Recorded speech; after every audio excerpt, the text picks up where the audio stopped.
Crônicas do Amanhecer. Por Feijão Centro Espírita Allan Kardec de Balneário Gaivota. 11 de janeiro de 2020. Afinal, onde Judas perdeu as botas? Parte 01. Rui Torres publicou em 22 de julho de 2019, no site Aventura da História, que a Bíblia não faz nenhuma referência às botas de Judas Iscariotes, o apóstolo que, de acordo com os relatos do Novo Testamento, entregou Jesus Cristo aos guardas romanos em troca de 30 moedas de prata. E depois, arrependido, acabou se enforcando, depois de devolver as moedas aos sacerdotes, que compraram um terreno com seu dinheiro, que ficaria conhecido como Campo de Sangue. A confusão começou na Idade Média, quando ninguém lia a Bíblia. Ou, melhor dizendo, ninguém lia exceto pelos padres e nobres e nem todos, a população era analfabeta. Assim surgiam lendas sobre personagens bíblicos. Uma dessas é que o traidor escondeu o dinheiro em suas botas. E esse tesouro nunca foi encontrado.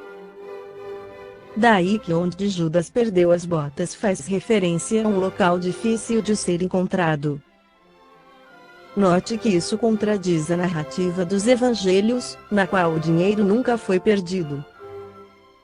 E a lógica, porque as botas da época, diferente das medievais, eram abertas e deixariam escapar tudo. Muitas vezes, algumas expressões idiomáticas ganham corpo baseadas em crenças da religiosidade popular, sem ter tradição bíblica ou teológica, diz Josias da Costa Júnior, mestre em Ciências da Religião da Universidade Estadual Paulista Unesp. Ah, sim. Se Judas perdeu mesmo suas botas, obviamente foi em Jerusalém. Quem sabe os arqueólogos um dia as descubram. Narra o espírito Humberto de Campos pela psicografia de Francisco Cândido Xavier no livro Luz Acima que não obstante amoroso, Judas era, muita vez, estouvado e inquieto.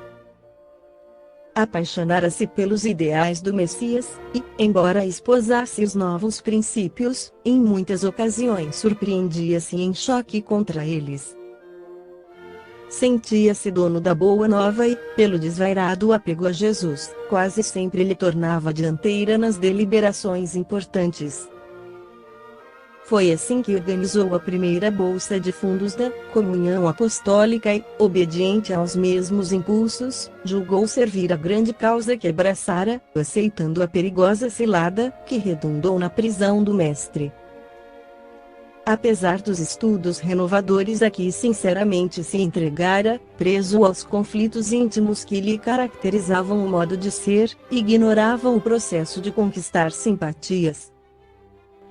Trazia constantemente nos lábios uma referência amarga, um conceito infeliz. Quando Levi se reportava a alguns funcionários de Herodes, simpáticos ao Evangelho, dizia: mordaz são víboras disfarçadas. Sugam o erário público, bajulam sacerdotes e deixam-se pisar pelo romano dominador, a meu parecer, não passam de espiões. O companheiro ouvia tais afirmativas, com a natural desencanto, e os novos colaboradores dele se distanciavam menos entusiasmados.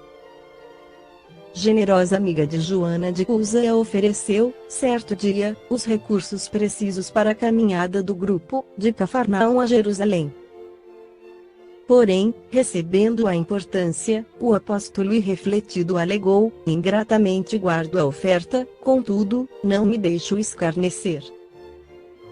A doadora pretende comprar o reino dos céus, depois de haver gozado todos os prazeres do reino da terra.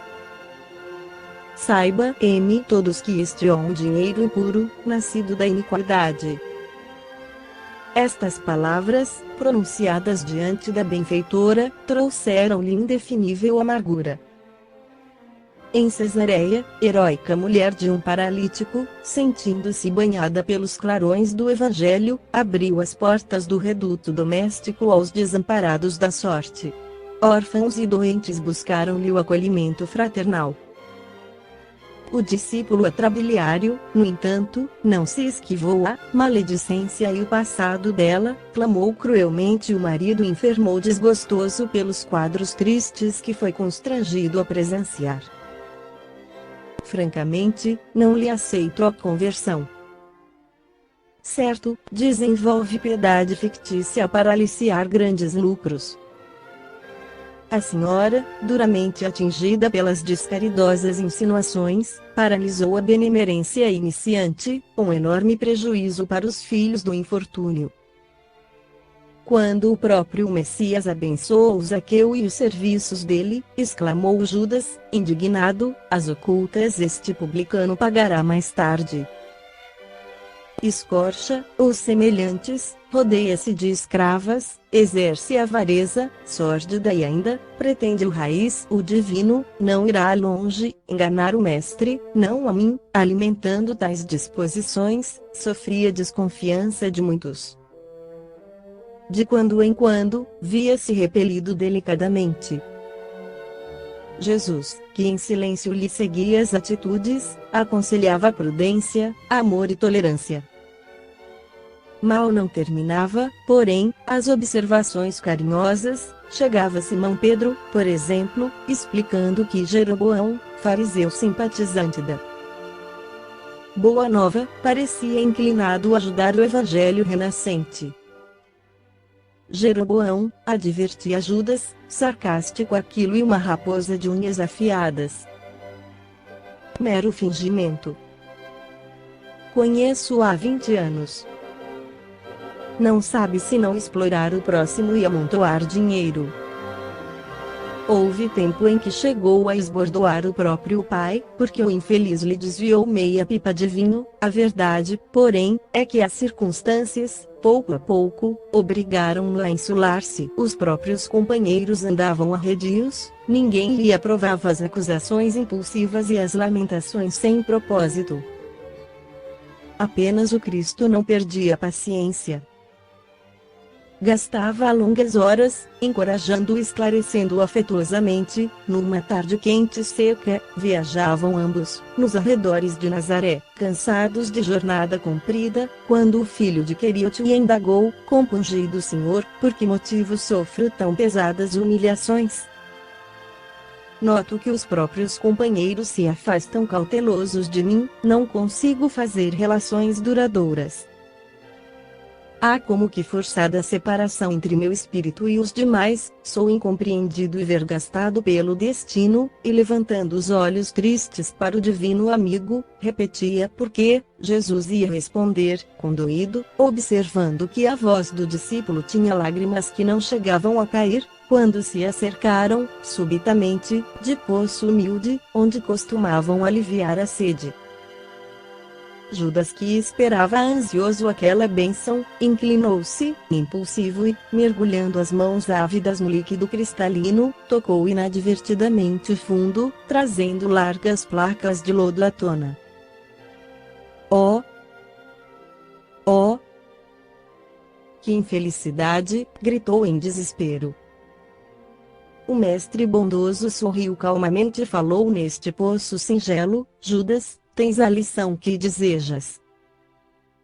Quando quiseres água pura, retira com cuidado e reconhecimento. Não há necessidade de alvoroçar a lama do fundo e das margens. Quando tiveres sede de ternura e amor, faze o mesmo com teus amigos. Recebe-lhes a cooperação afetuosa sem cogitar do mal, a fim de que não percas o bem supremo. Pesado silêncio caiu entre o benfeitor e o tutelado. O apóstolo vigilante modificou a expressão do olhar, mas não respondeu. Esta foi a crônica do amanhecer de 10 de janeiro de 2020. Por Feijão Centro Espírita Allan Kardec de Balneário Gaivota. Que a paz esteja com todos.